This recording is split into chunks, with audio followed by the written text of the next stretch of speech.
All right, every triangle is 1/2 base times height. What's important in this diagram is that whatever side you choose to be the base, the height has to go straight up from that to the point. That's why it has that right angle there. So, for example, if you had a shape like this, a right triangle, well then the two legs are perpendicular. This could be the base and this could be the height. Okay, even if it's not oriented with the base on the bottom.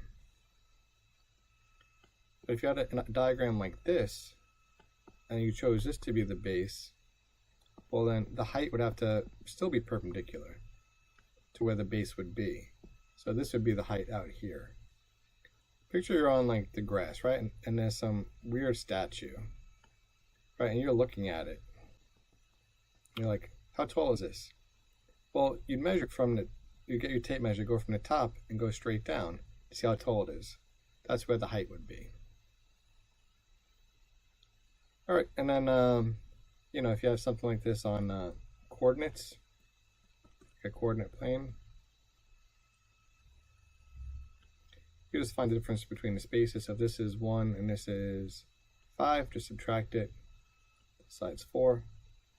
To find how tall it is, same thing, just like subtract it, it goes from 1 to 3. So the height would be 2.